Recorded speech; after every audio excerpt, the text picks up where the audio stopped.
Gerald Strong could have been an isolated incident difficult with Afghan brain.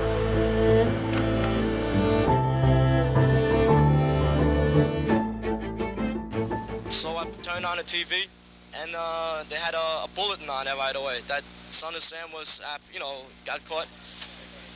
And the whole bar went up in cheers, When it was over, a city shrieked with delirious relief. In discos, lovers' lanes, and police headquarters. I can sleep easier tonight. I really can. The summer night of 1977 did not belong to the young people of New York City. A 24-year-old postal worker named David Berkowitz made it their enemy, confessing he had stalked them for 1 full year in parked cars and on sidewalks. On August 10, 1977, the crowds were ready to lynch him. The so-called Son of Sam left 6 dead, 7 others among the walking wounded, blinding one, paralyzing another, using a .44 caliber bulldog in 8 separate attacks in 3 New York City boroughs.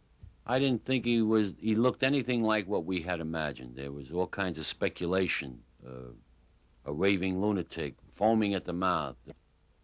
He said, "You're a Borelli." Joe Borelli received the first Son of Sam letter, a taunt to the people of Queens, delivered at a double murder in the Bronx. A 300-member police task force worked deep into the night, against time, but the shootings continued. A parking ticket finally led detectives to Berkowitz's Yonkers doorstep. Berkowitz told them a barking dog gave the orders to kill.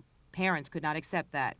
I do not want him put to death immediately because he should be made to suffer. Berkowitz's adoptive father, Nathan, would sob as he apologized to New York City for his son. But 10 years later, parents who watched their children die cannot forgive. Retired bus driver Michael Lauria is one of them. 10 years later, he remains on the same Bronx street where his only daughter, Donna, fell to the 44 bullets. Victim number 1, she was 18. How come I stayed there? Am I going to forget my daughter? By me moving, is that going to make things any better? I walked out of my apartment and the shots went, and by the time I got down, she was dead in the street. My daughter was very, very hopeful in the house. She used to joke around a lot. You know, you miss things like this. I want him. I want him. Do what my family and I have been going through, I want his family to go through. I was shot in the top of the head, right here, and there was a plate inserted. 31-year-old Carl De Niro was shooting victim number 3, ambushed in a Volkswagen on a street in Flushing, Queens. He spent 8 months recovering, suffering severe headaches and nervous tics. But 10 years later, he still lives in Queens and looks back on his notoriety with amusement. What would people say? Well, they'd walk over to a girl and say, "See that guy over there? He was shot by Son of Sam." "Oh, yeah?" And they'd say, "Well, you know, he's my friend." And then he'd introduce himself. Do you ever think about Berkowitz? I always wanted to talk to him and basically why, give me the real scoop. And now it's almost like I'd be afraid to even. De Niro still has dozens of newspapers stashed away in a cardboard box from the year 1977. The headline on top quotes Berkowitz's warning of more sons. Now, in 1987, the mother of murder victim Stacy Moskowitz, the last one to die, the only blonde, believes what Berkowitz said then, that he had accomplices. David Berkowitz, no. He did not kill my daughter. They were the many faces of Sam, police sketches of a man described as a lone demented killer. The faces never looked the same. On August 10, 1977, this man took credit for the 8 attacks that set New York City in a frenzy. The count was 6 young people dead, 7 others wounded. At the end of the case, people kissed policemen in uniform. There was a great relief to the people themselves. But Queens District Attorney John Santucci was not relieved. 10 years later, his Son of Sam file remains open but inactive. The subject makes him uncomfortable. You think Berkowitz acted alone? We didn't think so. The muted reply, "We didn't think so then, we don't think so now."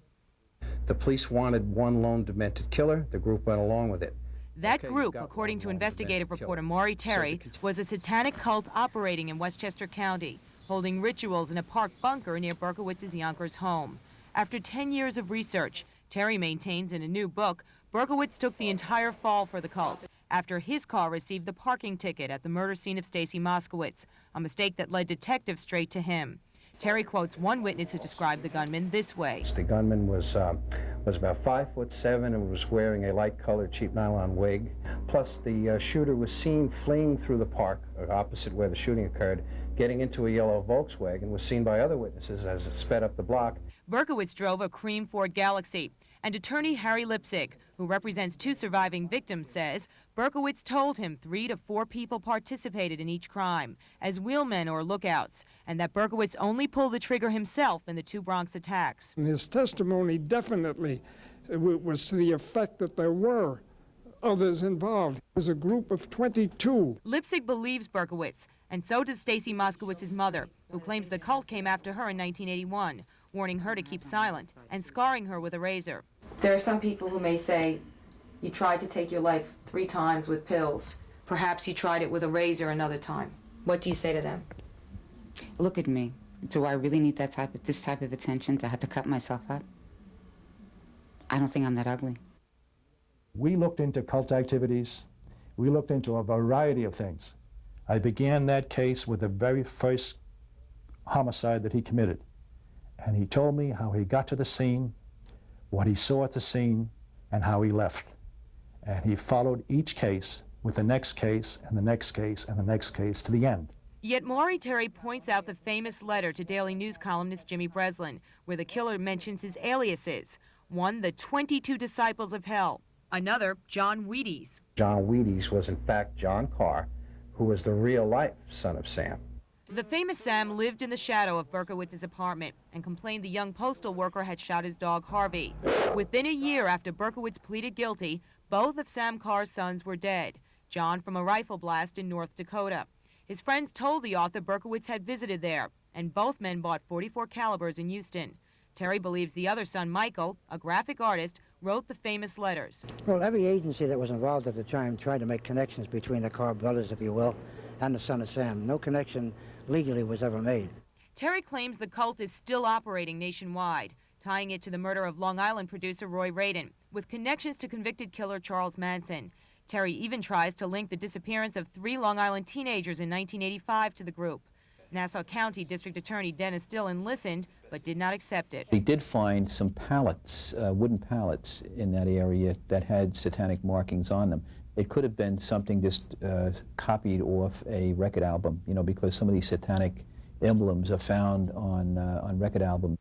The fact is, the New York City killing stopped after the arrest of David Berkowitz. Terry claims the cult got tired of its game.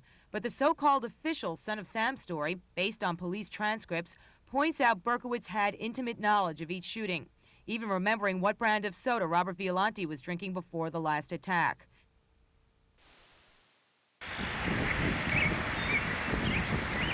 He sits in a distant state prison near the Canadian border, surrounded by farmland, far away from Attica, where 8 years ago, David Berkowitz was himself a victim, attacked by a fellow inmate with a razor blade. He grew a beard to hide the scar. In 1980, he finally spoke of his victims. I suppose I do owe him something. Of course, nothing I can do could be undone. I don't deserve sympathy or anything. I don't want it.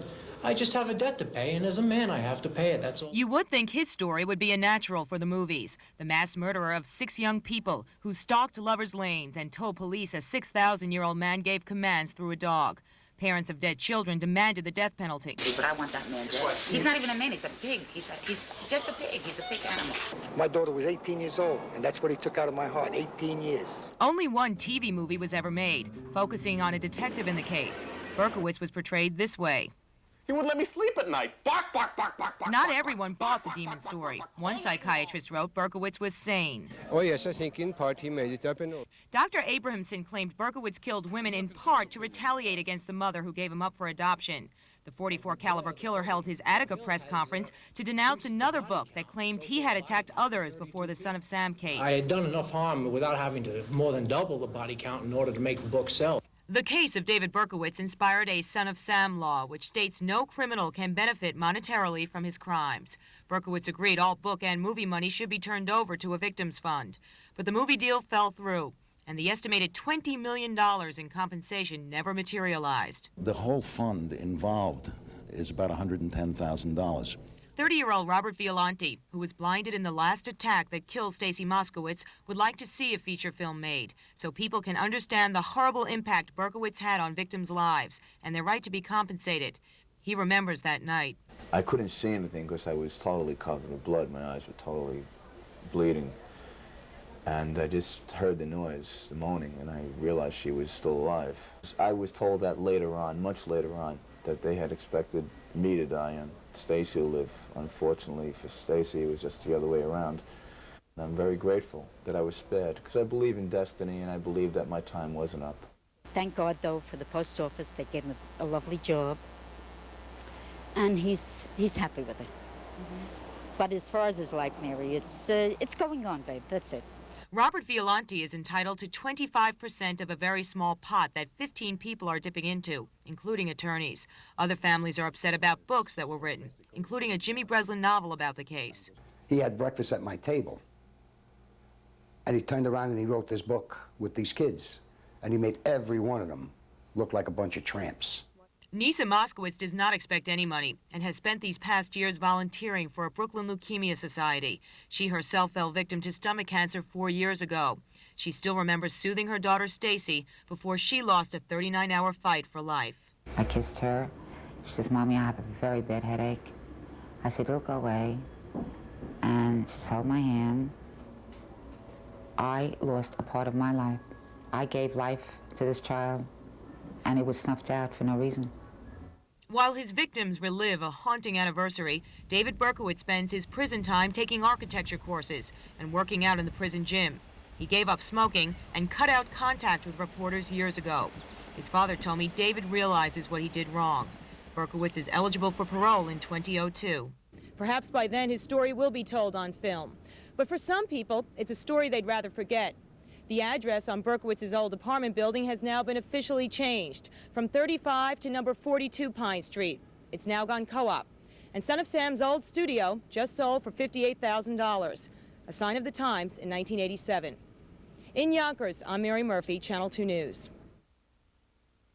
Gerald Strong, this is an isolated incident.